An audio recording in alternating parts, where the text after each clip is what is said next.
bom dia a todas e todos. Hello, good morning everyone. I'm Elizabeth Moura. I'm the coordinator for the circular development for ICLEI, Está aqui no painel. ICLEI.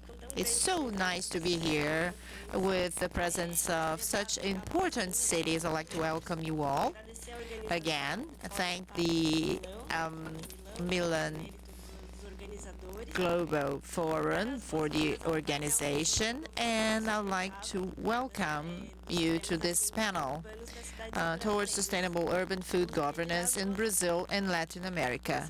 So in this panel, we have next to me Cecilia Marrochino. She's the coordinator of the urban food agenda in this food systems agenda in Rome. Right next, welcome please. Right next to her, we have the municipal secretary for food safety in Curitiba, Luis Damasio Guzzi. Welcome, a major partner. Next to him we have João. João is from the City Hall of Osasco. João Pérez is the director of the food safety in Osasco. Next to him we have Marfisa de Lima Galvão, Deputy Mayor of Rio Branco. Welcome. We have Tainara next to her. Sorry, Tainara Ferreira, our Resilience Director and Sustainability, Innovation and Resilience Secretary in the City Hall of Bahia, Salvador, Bahia, the state of Bahia. Welcome. Next to her, we have Jaqueline Barbosa. She's the Municipal Secretary for Social Development and Social Assistance in the City Hall of Araraquara. Welcome. And next to her, we have the Municipal Secretary for Agriculture and Fishing and from the city of Maricá. Welcome to this panel. And next to him, we have Juliana Tangari. She's the director of the Food for Tomorrow, Comida do Amanhã Institute, our partner in our lab for food policies. Welcome, Juliana. I would like to make some initial comments, and later Juliana will moderate the panel on behalf of ICLEI and on behalf of the team. I would like to thank the team, first of all, and we will open this panel talking about governance. In ICLEI, we have, besides the participation of the urban lab, we have the city food sub-network, and in the circular development area, we have been working with the food systems and working with technical cooperation among cities. We have been working that a lot in our labs through the advocacy, and also how we can project the actions and in our meetings and also implement the projects. At this point in the Milan Pact, we have been bringing to you the good experiences, good practices, but also would like to have a positioning moment to show what are the actual challenges of the Brazilian towns, of Brazilian cities that are reflected here in the globe. We can see that in other countries, and for us it's important to see each and every one of the cities that have been invited. They're going to talk about their challenges, what the governments, and we understand that we have differences in different countries of the governmental structure. So what the other governmental levels they need from the cities, what the funding agencies and cooperation agencies, what they can listen and do so that we can make our projects possible. And it's a time to evolve, and we can see all the actions that will lead to political engagement in order to fight hunger and fight the climate changes. Those movements, Professor Graziano told us about that. the mayor of Rio de Janeiro and all the ones that came before him, they talked about that. We have to reinforce the importance of the political engagement, the strengthening of the public administrations, and how much we have to value the technical work in the municipal governments. And it is even more important, each and every one here, they will bring to us how they can strengthen themselves and strengthen the legal frameworks that will allow us now to make this commitment. We have been doing that.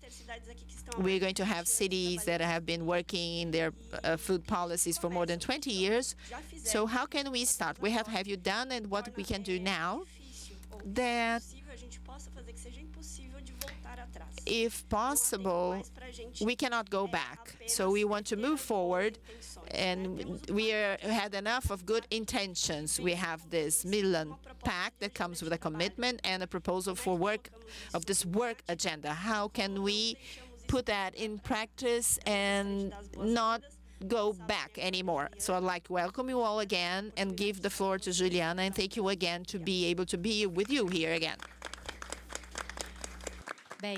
Muito bom dia a todas e todos. Well, good morning to all of you. It is really a great joy to have this panel here. Thank you all very much for the audience, and I'd like to thank the presence of Professor José Graziano, and we are honored to have him here today.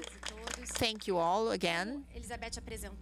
As Elizabeth has presented, we have the Institute and ICLEI. We organize this Umber Lab, the LUPPA, for food policies, and this has started around 1 year ago, around 2021, and we have more than 30 cities collaborating with this project, this work. Some of the cities, they are represented here. Either they are participating in the lab, or what we call they are mentors of the lab. And this is a project of cooperation amongst cities, and this is one of the main tools to advance our food policies towards systems that are inclusive, sustainable. And so it's a major collaboration project. We are honored to start this conversation here. Just a brief moment. The whole methodological reference in LUPPA, it is born based in documentation in the Milan Pact commitment, the urban agenda by FAO. So this is a celebration time that we are walking hand by hand with the international agenda here in Brazil, and maybe expanding LUPPA to Latin America, to the global south.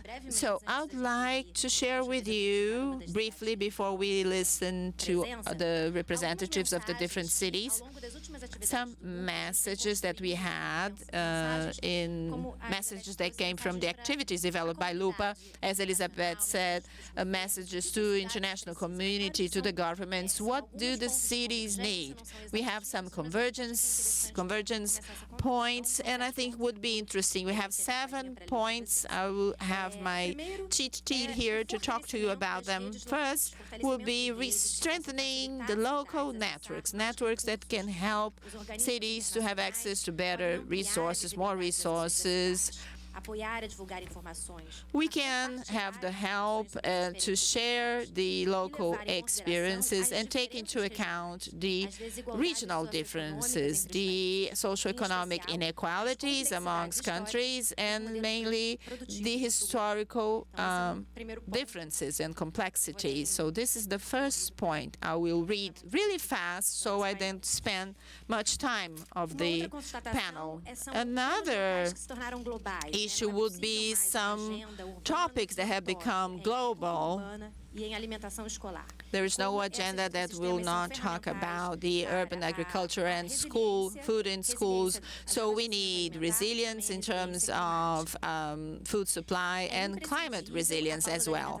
It is critical to have in this food in schools and the other agendas. We have to think about non-reimbursable funds and how to face the crisis in the cities based on that. The fourth point, the importance of more international investments to create cooperation programs among cities. So it already connects to the first point we have raised. We have to strengthen the capacity building projects. The capacity building topic is really recurring. We talk a lot about that in LUPPA. Strengthening, as I said, capacity building projects and in food education and other topics that will support the municipalities. And also the international funding should invest in the public food purchase, fomenting the local markets, farmer markets. This international activity can leverage our movements, and it helps a lot the purchase, the food purchase. Also, finally, we will be able to reach the managers that work locally. We talked a lot about that in LUPPA. We need material in Portuguese language for the Brazilian cities. We should not only have material in English. So these are the 7 main topics or messages that we have chosen. LUPPA is born, as I said, in this methodological approach based on the FAO urban agenda. Cecilia Marrochino, that leads this agenda, what would be an initial message of what would be a governance model for the urban food system, and then we follow on with the other participants. Thank you. Muito obrigado. Buenos días con todos. Voy a hablar en español. Good morning, everyone. I'm going to speak in English. What I wanted to tell you is kind of connected to what we have learned as FAO about the experience of many cities that work in this agenda and the experience of the cities that work within the framework for this FAO's food agenda from 2019 that is related to the Green Cities initiatives by FAO. The first point is that when we have learned, and I believe that everyone can share this view, that the food governance has to be specifically related to the context, respecting the local dynamics, the local challenges, and also the local food agents. It's difficult to talk about a model that can be used in the same way for everyone. This is the first point. The second point is that governance has to be multi-sectorial. If we are talking about food, this topic gathers inclusion, health, and environmental sustainability, those that tend to be isolated in the ministry, in the national level. At the city level, we have this opportunity to integrate all of them because the city work with integration through an integrated planning of all these sectors. Another aspect is that governance must involve multi-agents, the civil society, all the associations, the academia, to make sure that all the voices of all actors that can be acknowledged in this interaction process and also decision-making process. For that matter, governance has to take into account all vulnerabilities. It's critical that we foster the inclusion of youth and women and also sectors like the informal sectors.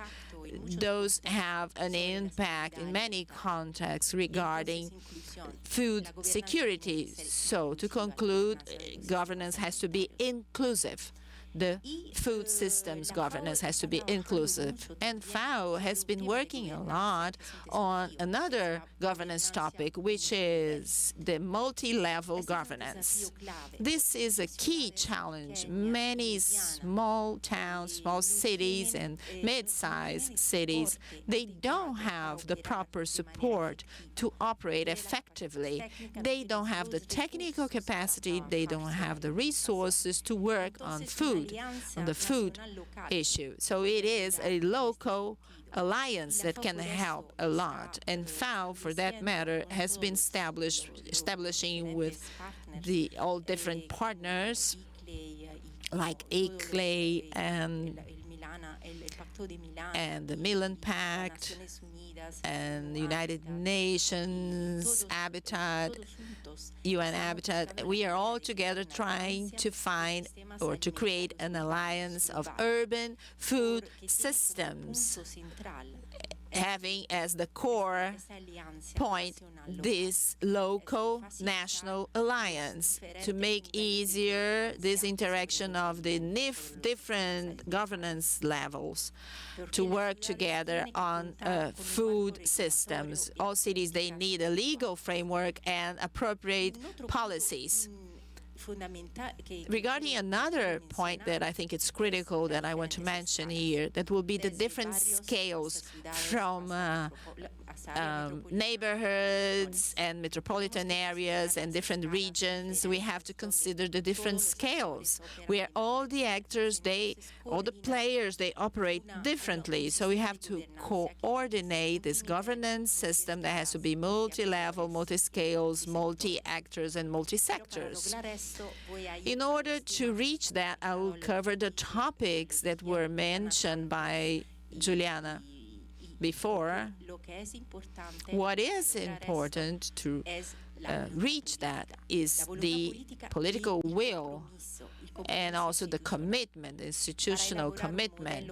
In order to draft a model that will work, we need this political commitment and a long-term commitment that go beyond the elections, both in national and local governmental levels. This is so complex, such a complex topic that needs long-term investment. It is a central point. How do we do that? What are the points to make sure that we can invest in the long term? We need human resources and dedicated funding to facilitate the participation of several agents, several players. And we also need to build the trust among the participants, a clear communication. And also we have to develop plans that can be part of the whole planning and the local agenda. So the food strategy and the food systems, those are critical tools so that the urban network can be acknowledged in the long term. And the strategy has to make reference to data, to evidences. That's why we have to understand what does food system mean locally, these urban systems, what the cities have to prioritize. FAO has been working a lot on that, on the tools to identify what are the challenges of the food systems, how we can define periodicities. We have different projects working on the analysis of food systems, and also develop a holistic strategy, integrated, that will consider the evidences, take into account the evidences and the knowledge of all the actors, and also consider the connection between the strategy and the local planning. That can be a sectorial planning or spatial planning. the zoning and specific ordinances, and we have to connect what we do in a holistic way regarding the food system connected to governance. And this process has to be a long-term process.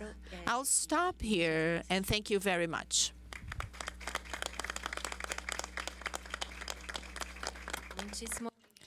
Thank you so very much, Cecilia. We have to have attention to local dynamics and political will. We're gonna hear now from Secretary Gudum. Please present yourselves and talk a little bit to us about what you do in your cities, specifically within the urban food agenda. And please talk to us a little bit about the governance of food systems in your cities. Good morning to all of you. I've heard now Cecilia, and I received two sensations. This, what she said, is actually a song to my ears because it was wonderful to hear what she said, but it was also very important to hear her and see that we don't have much more time. What do we do in Curitiba? But there is political will. There is a will to strengthen the agenda of food systems. We have this already. Second, we have to coordinate internally.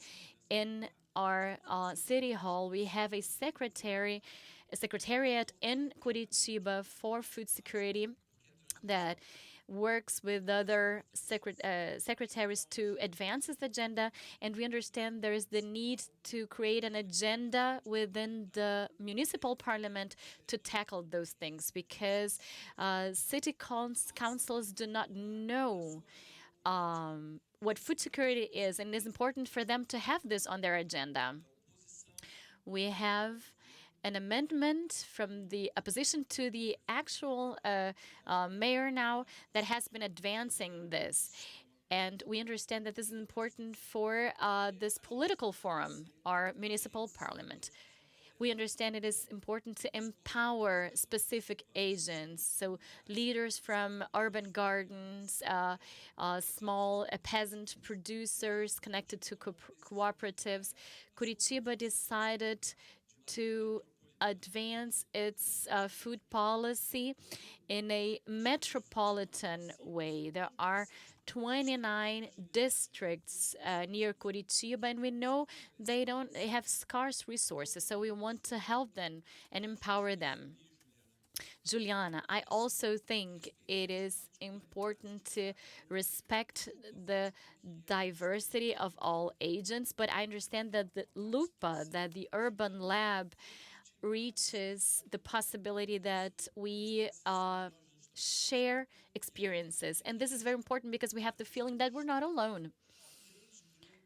There are three major points within LUPPA that are important. The idea that municipalities have to consider metropolitan areas, that we have to be in touch with small producers, and we have to foster consumption awareness. We have to get access to vulnerable communities. We have, as an example for this, Mesa Solidária, Solidarity Table, this project that reached the possibility of sharing over 800 lunch boxes. And third point, we have to get the private hand to be with us, to foster social responsibility, that they understand their role in this. Urban agriculture is our main point, so that people understand how important it is to foster composting, to foster urban gardening. This is a very important asset that we have in Curitiba. In Curitiba, urban gardening is a way to disseminate new knowledge. And what we have reached in Curitiba is that governments come and go, but we have a solid proposal in food security and urban agriculture. I am speaking now about Osasco. Osasco works governance alongside cooperation. So we work with government and non-governmental agencies. We try to stimulate new forms of networking among communities, among businesses, urban farmers. Osasco has a huge and dense population, so there are many challenges that have to be tackled. And they're very similar to the city of São Paulo, for instance. So we noticed that collaboration is very important, and we were able to bring experiences that are innovative and bring them together. And we had the opportunity to pair up with a local business, and we created a local fund to earn grants to be able to spend this grant in food security. We have a very important legal framework in our municipality and in other municipalities in Brazil também. Also, we are being sponsored also by Conceia. And our main program is that of school feeding. In our city, in Osasco, we feed over 73,000 school children. And we have been very creative in our policies since we understand that we have to reduce food insecurity by fomenting income generation. And what we do is we try to generate income sharing along with food sharing. So people that are registered in one main register within the municipality, especially families with children from 0 to 17 years of age, they are recipients of this policy of stamps and also funding. And we are also advancing policies against food waste. We managed to readdress or recycle food from food businesses and process them, food that was going to be otherwise wasted. We managed to prepare them as to distribute them. Of course, we had a legal framework to do that. This was also done during the pandemic, and we managed to give businesses the security that they will be able to donate these food so that we could bring this food to food pantries and then distribute this food to the population. So these many actions are collaborative. We have collaborative platforms, multi-sectoral agencies, and intersectoral strategies. This is the only way to really tackle food insecurity. So we have the biologists, agronomists, and many technical staff in our municipality. They come together along with non-profit organizations. They bring their knowledge forward so as to bring effectiveness to our policy. Last year we were awarded the award José de Castro because we were able to develop a good food waste policies as to mitigate food waste and food disposal. So in a nutshell, these were the actions, and these are the actions of our municipality of Osasco. And I'm very, very glad to be here today. I believe we were the last municipality to sign the Milan Pact. And so we're newcomers, but we are very, very fond to be here and be part of LUPPA. So it is a great honor to be here with you today. And we have been learning with you. So I would like to congratulate you all. Thank you, João. Good morning to everyone. First, I would like to greet the panel on behalf of our Mayor, Chambo Kalonga. And we have our technical staff here with us. We're very glad to be here with you today. And I would like to start by talking about food policies in our region. I have to stress that we have political will, but the mandates that came before us didn't have that much of commitment. And we understand that goodwill has to be something that exists across mandates. Our state is a huge state in terms of geography, and Rio Branco is one, of course, of the main cities with over 500,000 inhabitants. Due to the pandemic, food policies had a problem, but we were subsidized by the federal government especially for people in need in our city. I am a little bit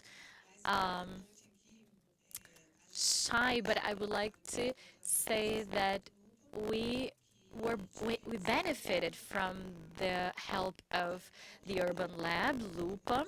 They helped us to establish a diagnosis of people in need, and we were able to reactivate the SUN policy, which is the food and nutrition security policy. It was a little bit unarticulated before the pandemic, and we were able to bring this policy to a new life. We have community dining rooms. We had our first dining room established in the year 2008. It was deactivated for a while and then was reactivated. So now we have a working community dining room, which is sponsored and financed by the City Hall of Rio Branco. We reopened the community dining rooms for people in vulnerability. And after the reopening of these dining rooms, we are being financed also with a minimum and symbolic price that people pay for, which are not paid actually for the recipients. They're paid by other means so that people can eat there. And we have a singular register to register people in need so that we can get to them. We have also food pantries to distribute fruits and vegetables. We have a partnership with the federal government. They have been financing us, though this financing is still suboptimal. And we have ongoing programs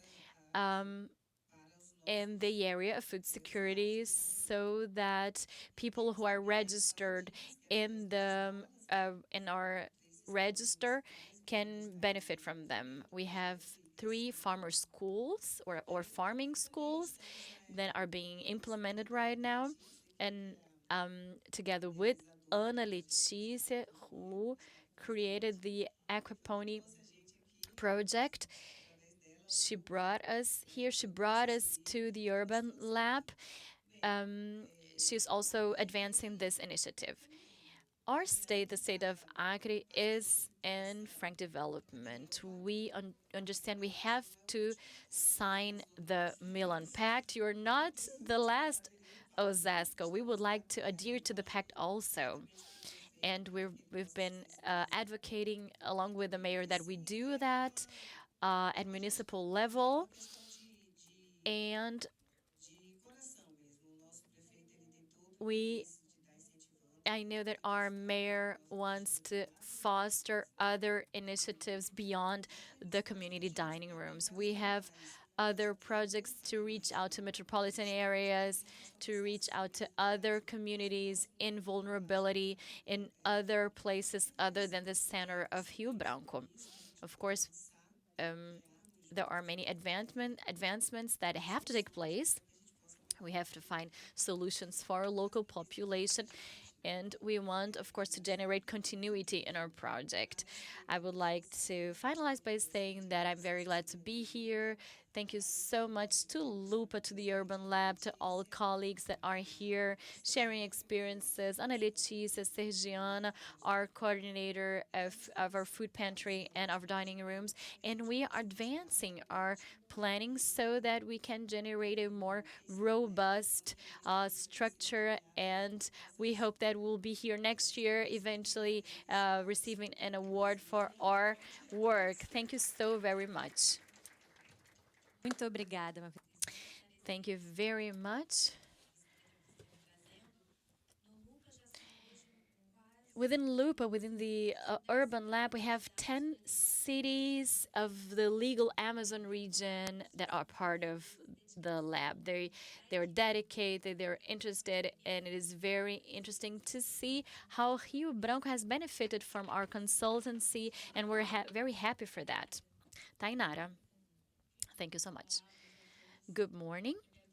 I would like to first greet everyone on behalf of our Mayor Bruno Reis, Vice Mayor Marcia Reis and Marcia Moraes. I am the Director for Resilience, and it is a a huge pleasure to be here today. We are planning on signing the the agreement again. I don't know if we're going to be last. We'll come last after Rio Branco. Let's see. But since the mandate of ACM Neto, we have been politically devoted to food systems and food sustainability. Salvador is one of the resilient cities. That's why we have a directory. And what I used to say is everything has to do with resilience. Resilience is really something very important for all cities. We try to foster all programs that we have in the city hall. And we have a very dedicated group in agroecology and urban agriculture. This group is an ministerial group. We work with other secretariats, with education, social assistance, women's policies, health. So our department works with all secretariats together in a working group. Of course, we have at this moment some political issues, but we managed to write down a law draft for food security. We have been advancing urban gardens. We have now 74 gardens in 48 neighborhoods. Salvador has 170 neighborhoods. Salvador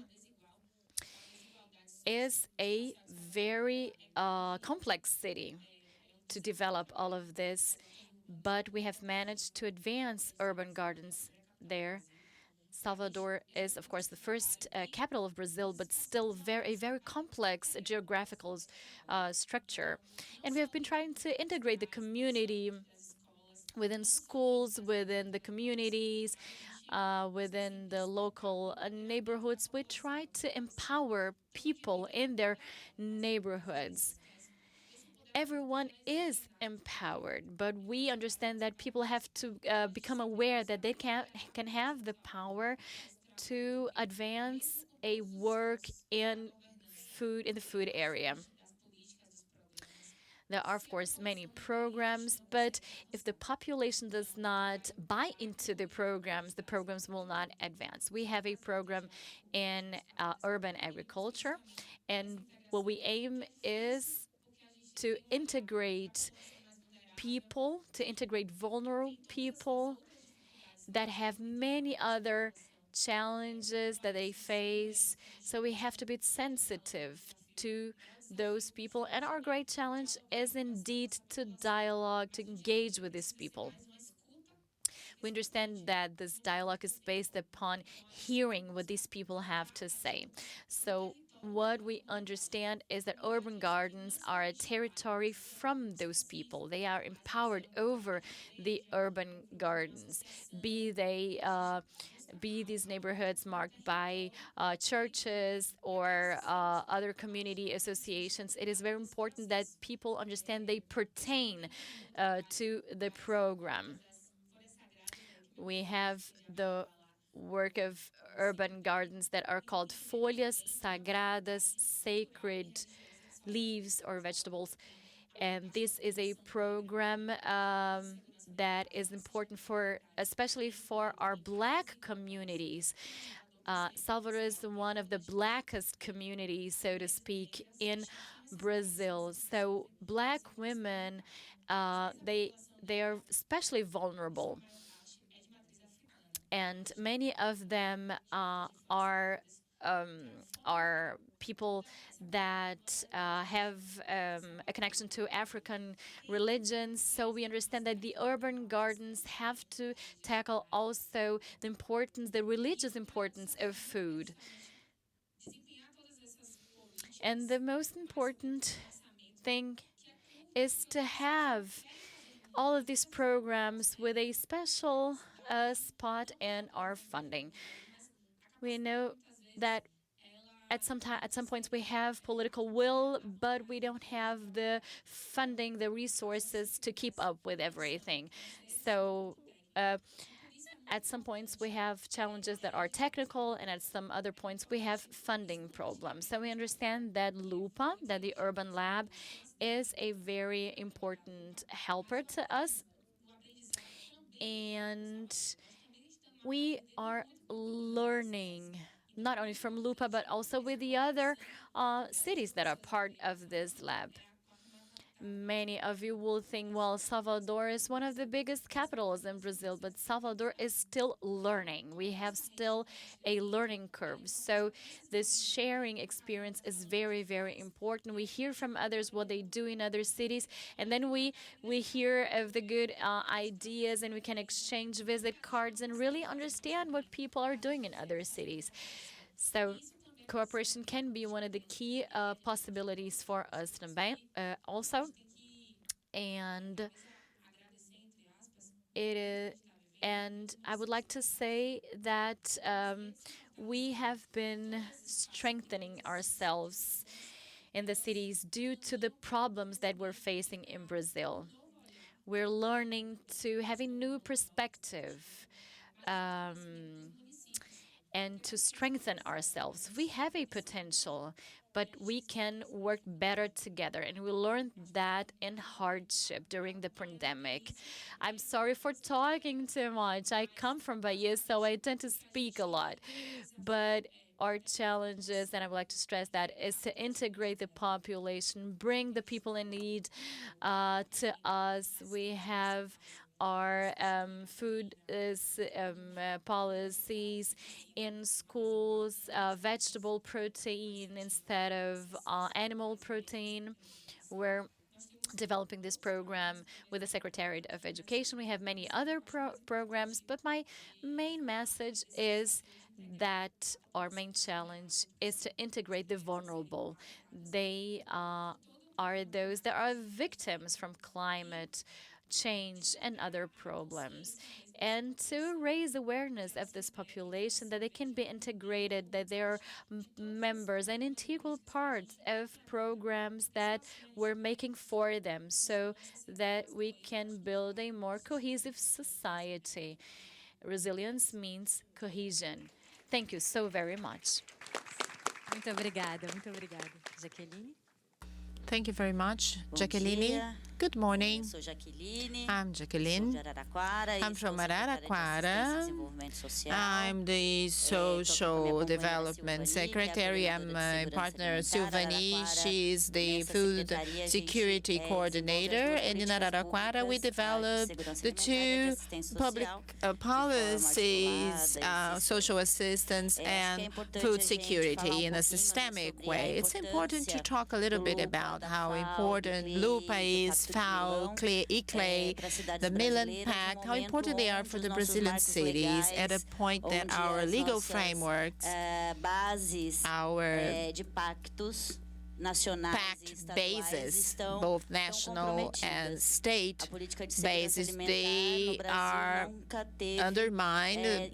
We have this food security policies under risk, and they are very much in the hands of the cities, the municipalities. We are lucky to have mayors and managers committed, politically committed to the food security issue. In the national scope and in the state scope, we cannot see where the food security policy is anchored at. So we have these spaces like the one we have here that is strengthening the dialogue and also strengthening this relationship and the activities we are developing towards food security. It's important to say that Araraquara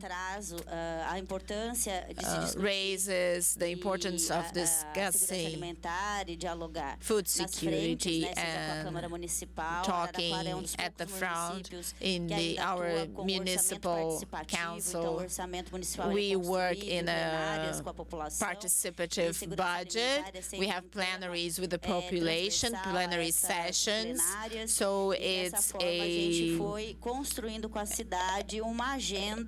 an agenda that we have been building regarding food security, talking to the city what we should think about regarding food security. So we are all dedicated to this agenda. In the whole week we have activities talking to the population at the very front.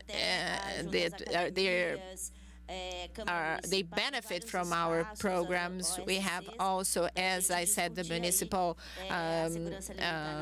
chamber where we discuss the food security in our cities and what we plan for the future, for the next years.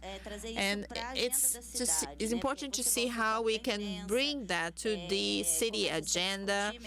We attract the press, so we start to discuss what is food security. A lot of people, they have many questions on what it is. What is food security? We come from a level that we discuss the access to food and accessibility, and we start to discuss the quality of this right, the right to access and accessibility to food.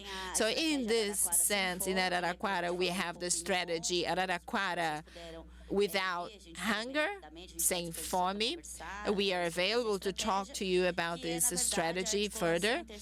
And we have this intersectorial approach, and we have many municipal programs fostering that. So we have the Solidary Bakery. We produce 14,000 units of bread that is serving the civil society. The sports schools they benefit from that. We have the soybean milk for vulnerable children facing lactose resistance, and we have the P+, which is a major program where we foster the family agriculture through a public purchase. We can purchase the food and we can serve the families that are at risk. They are served by the social assistance centers. We have the popular restaurants. We have 3 in our municipality, 28,000 meals being served. We have the Bolsa Cidadania, the citizenship grant. Almost 14,000 families have been served, and it is a card that is rechargeable. and we have several groups that help this family to be integrated to this system, and the family can choose the food, and then we have the food security team that will discuss with the family what is healthy food so that they can support them in their choice.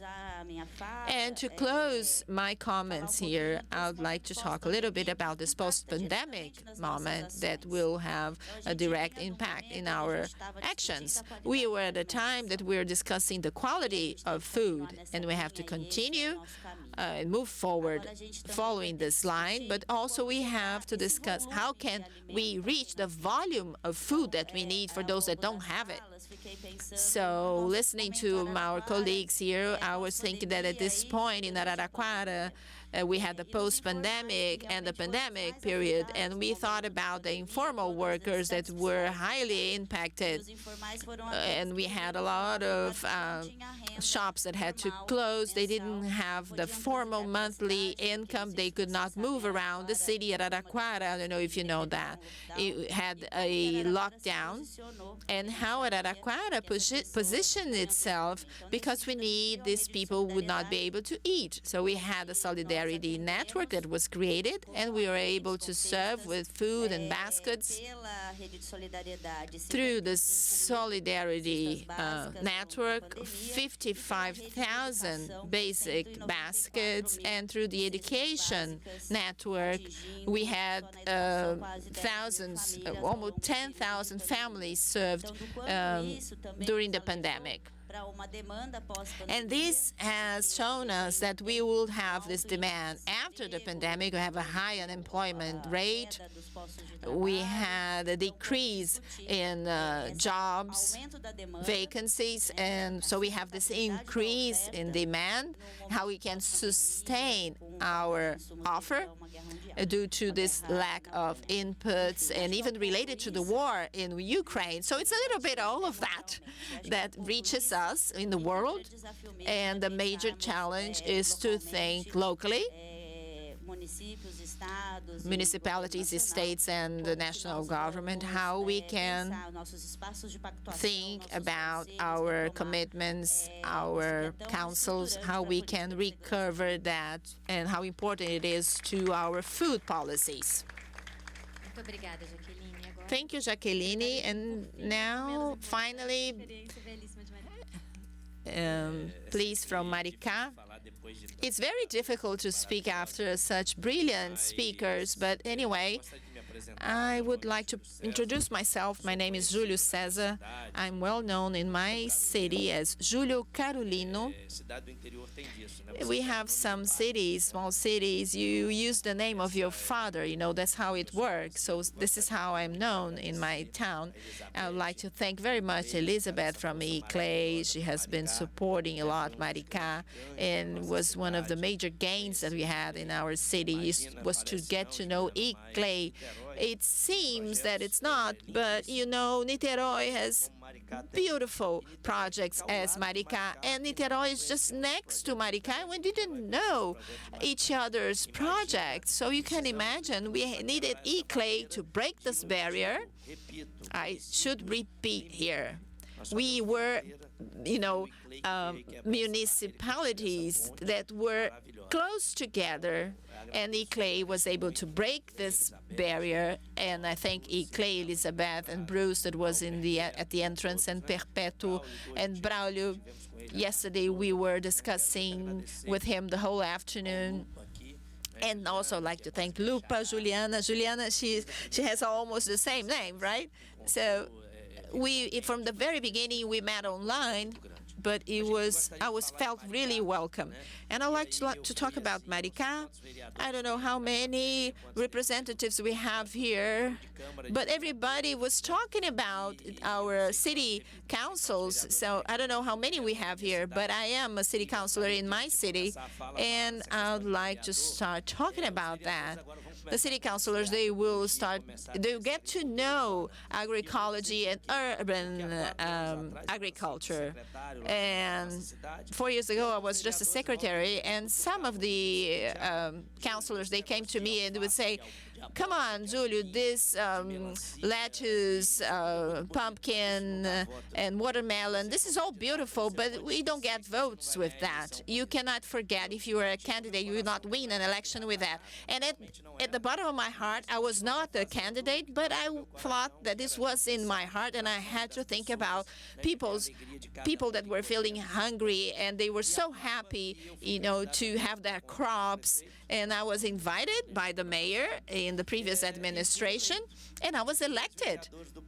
From the 3 city councilors, I was the one that was voted the most. I didn't want to talk about politics here, but you said that the city councilors don't know much, but we realize that we have to be concerned with the hunger, people hunger, and we are not concerned with that, but will give you votes, yes, will. And if the politicians, they think about that, they will see it differently. We have seen a lot of people saying that the city councilors, that they don't think about that. I was invited by Mayor Fabiano Horta. I'm a dear friend, and I believe I'll stay a year longer in the secretariat. We were developing a few works there, and the Maricá City Hall is really concerned with food and hunger, and we have Mombuca, which is our social currency.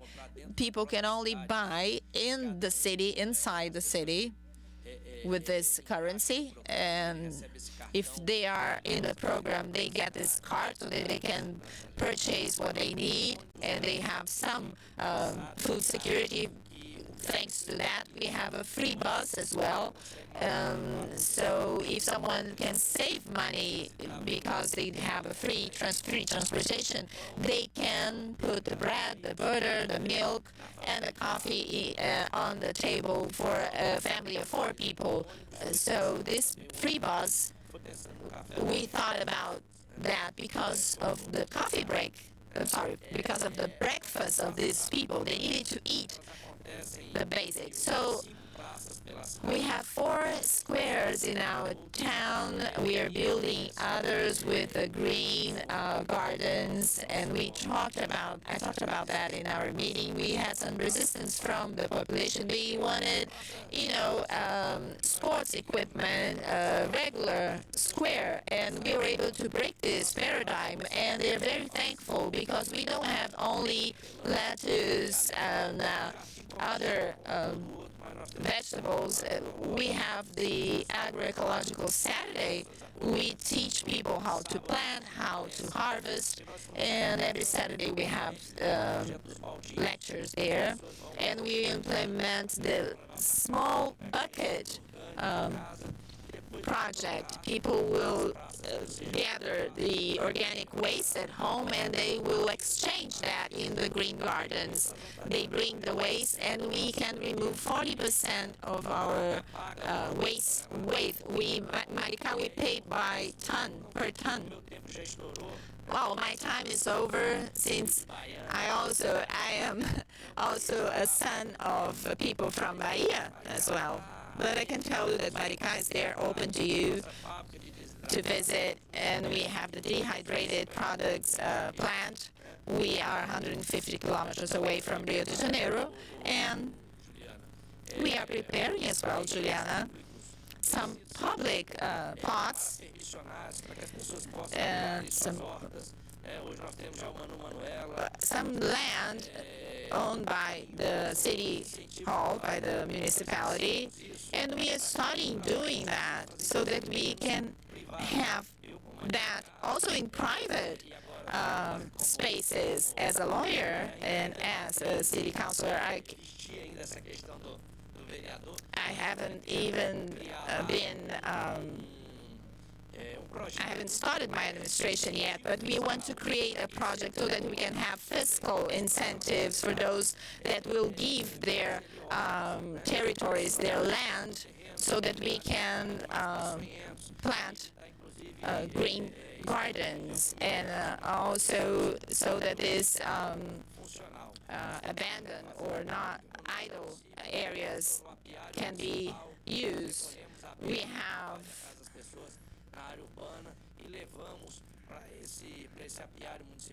We have the municipal bee farm, and we are taking the honey to be added to the school food programs. So we have the 7 topics that you have mentioned, and we want to think about what we can consume in Maricá that we produce. We have 30,000 meals in our schools that is provided in Maricá, and we intend to stimulate the use of manioc, of yuca.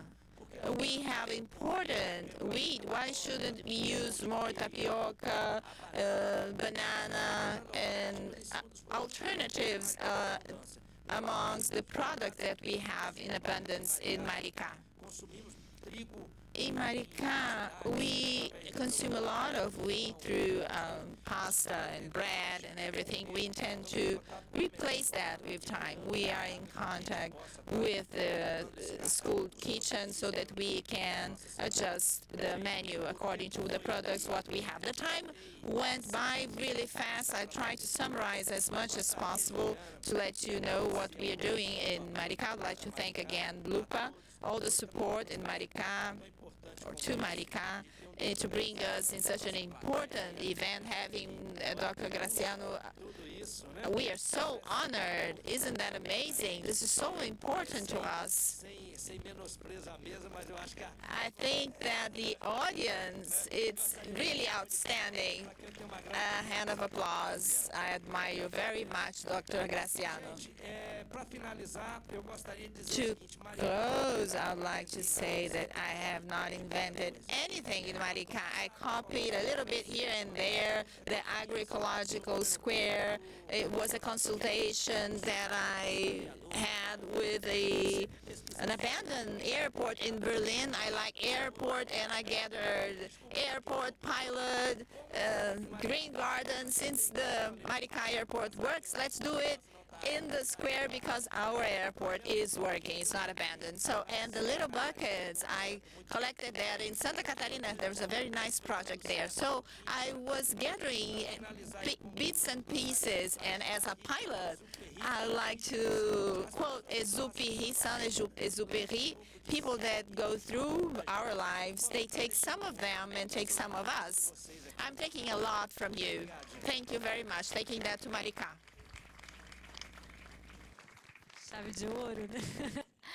Well, you have closed this very, very well. I see that we have a full audience. We have gone over the time, but I think we can gather perhaps 1 or 2 questions or comments from the public, from the audience.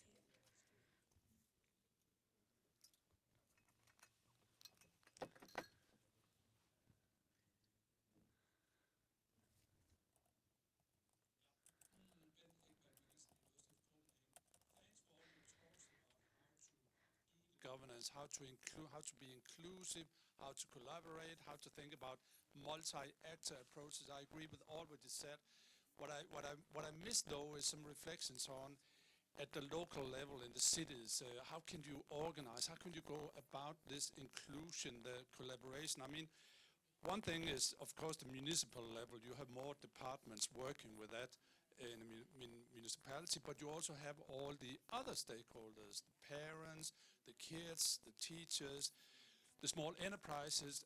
Do you have any reflections on how to organize that in a practical context, and also maybe how to move from just discussing, reflecting, talking, to actually do things? And one example is, of course, the gardens. I completely agree on that, but to move to actually do things, I mean, to do things along with people in the local context, maybe to demonstrate how to. One example was the food waste, I think, the composting. I mean, I think my general point is that there's much of a talk on how to talk and discuss, but there's too less reflections on how to organize this governance when we speak about local residents and local citizens. Any thoughts? Eu acho que ninguém está com. Vou tentar. I will try to translate that for you since you don't have your headsets on.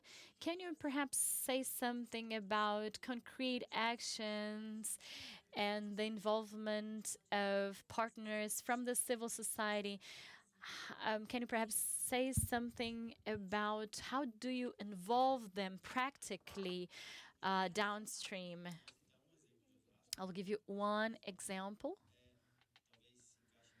and perhaps this will tackle your questions. We have many pedagogical actions, education actions with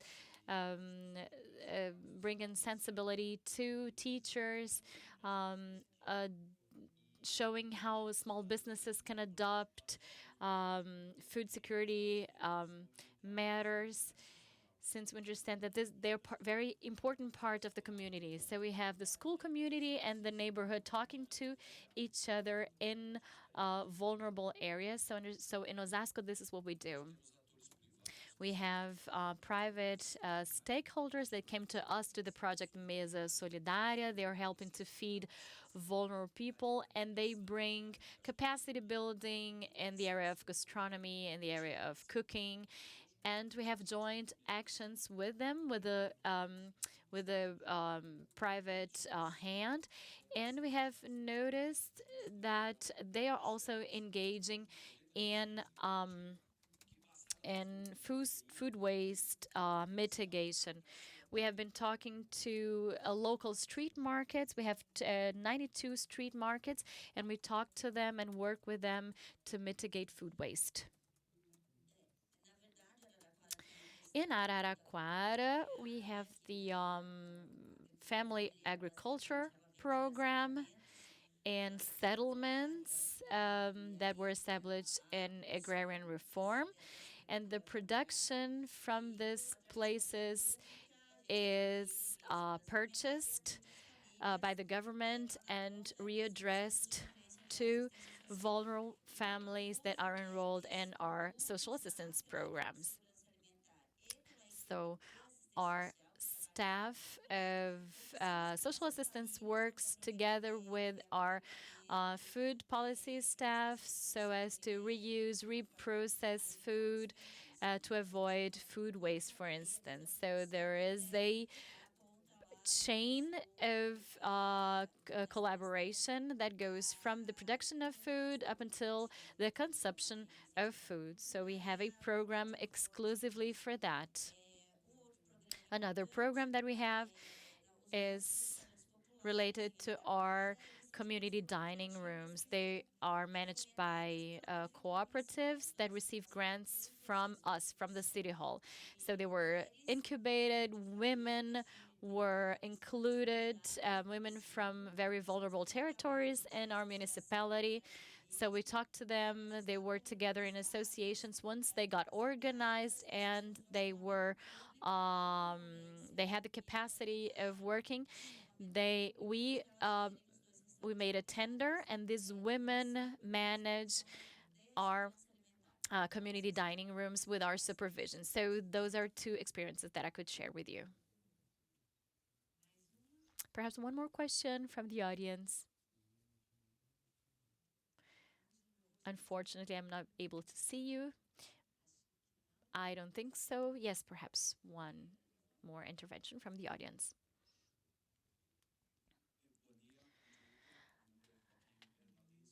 Good morning. I am a researcher from Argentina. I hope you can understand my Spanish, but I would like to understand if the public policies that you have been implementing in areas such as governance, if you have worked also in infrastructure to operationalize urban agriculture, to talk to markets, how did you tackle wholesale and retail markets? How can we think of governance beyond just funding? How can we tackle this problem by tackling infrastructure? So how do you work together with local markets, wholesale and retail markets?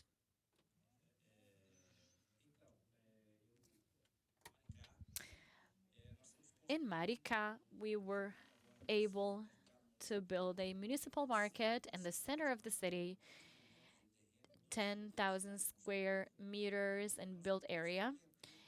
And we are fostering the food sale.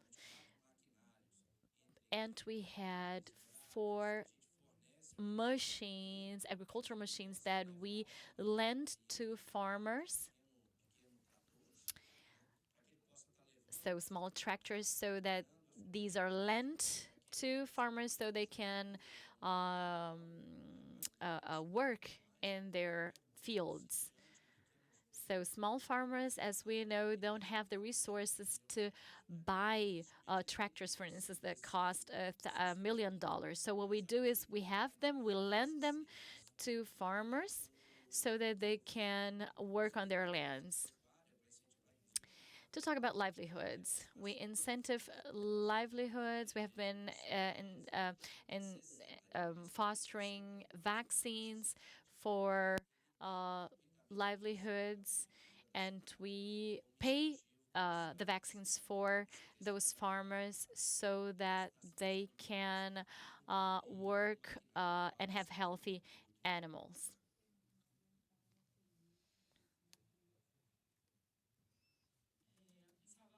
In the city of Salvador, we are building on a catalog or a register of all urban farmers, since they have been producing with grants of the municipality and without those grants. But often the population does not know where open markets are being held. They're held in the universities, in some squares, and sometimes the population doesn't have this information. They don't know where to go to search for popular markets. So we're building up a register of these markets so the population can go and find the local markets. Many people after the pandemic have been buying food online. So we started thinking that we have to develop an online platform and use our social media, Instagram, and our site to talk to the population, where we are being highly engaged by the population in our social media. So we understand we have to give visibility to the markets that are being held in many places. And within our strategic plan, we have the objective to establish a law for public food procurements. We're waiting up until the end of the year. We have a law draft that we will be able to implement in a short time. And we have another program to talk about circularity. And we do this together with the Secretariat of Health and Education. And we understand that we have to be partners with hospitals, since they have restaurants for their patients. And we understand that circularity has to be fostered in those many secretariats, in those many places. This project has been advanced simultaneously with the law draft on food procurements. And we have been talking a lot also to LUPPA on this. So we have been stressing the importance of circularity in the area of food systems so that we can integrate healthcare facilities, hospitals, and they will be able then to establish circular procurements of food, and they will be able to benefit from them, and schools also would benefit from them. In Curitiba, we have a fund for food security, and we have also public equipments, over 60 of them, dining rooms, pantries, local markets, and they strengthen the public procurements of food on the hands of local farmers. And what we do is we bring the farmers together in our distribution centers so that they can sell their food from there. So this is a way to strengthen them. I would like to take the opportunity to say that our urban lab, if you go in the internet and search for us, you will find a library with a repository of many contents on exactly these themes. They bring visibility to on themes like infrastructure, government, citizenship participation, on all of these components that have to do with robust food systems, things that we have been working on for over 10 years. So I would like to say that many of these actions will turn public in a edition that we're playing together with ICLEI on circular economies based on middle-sized cities. So in a nutshell, we will have many actions and public policies in there so people can read and get informed. And we know that we don't have fixed recipes for anything. You will see many public policies that are customized by many cities, but you can see how actions can be inspiring and be adapted actually for other situations. So I would like to invite you to search contents in our library and our platform for circular economy that is fostered by ICLEI. Thank you very much. So we have a library of contents and we have a tool in our site which is called Mapa LUPPA, and we bring in this map all information to all cities, what cities are doing, what kind of public policies they're having, so you can find things there. Eu gostaria. FAO experience. Usually city use different entry point. It could be market, urban agriculture, food waste, circular economy, all these public procurement. So we have many examples. I mean, recently in Ecuador, we have been working on public procurement for school feedings involving local government, and then food waste and composting centers in market, in Nairobi, in many cities. I mean, the entry points are decided through this governance mechanism. And governance mechanisms are multi-stakeholder, multi-actor, and based on priority action that they identified what is the best entry point. But at one point, what is fundamental in this system thinking is how to connect the different entry points and to use them as an entry point and then connect with other components of the food systems. And so through food strategy and also integrating with other agenda like health or infrastructure or climate. So it's important the connection, because at the end of the day, food system is, if you want really to have impact, you have to consider the systemic approach. And that is usually the approach that we are all using. If you go to the Urban Food Agenda website or all the LUPPA, you see that what cities are doing is shifting from sectorial to systemic. Thanks. Muito obrigada. Vamos encerrando. So we will coming slowly to an end. I would like to congratulate you on your work, your amazing work you're doing in your cities, Araraquara and Curitiba. You won an award. Congratulations to you. Congratulations to other cities that are part of our lab and that are here today. Porto Alegre, Recife, Belo Horizonte, Niterói. I don't know if you have representatives from the cities here. And I would like to congratulate you all and thank you for the trust you have posed on our work. Thank you for being here with us. I would like to thank the City Hall of Rio de Janeiro, the organization of this event, for having us, for sharing the information. If you would like to keep following us, please go to our website, LUPPA, LUPPA. Search for us on the internet. And I would like to thank all the institutions that help us. I'd like to thank our staff, Instituto Comida da Amanhã, ICLEI, that are working with us together. Thank you so very much for today. Foto, foto.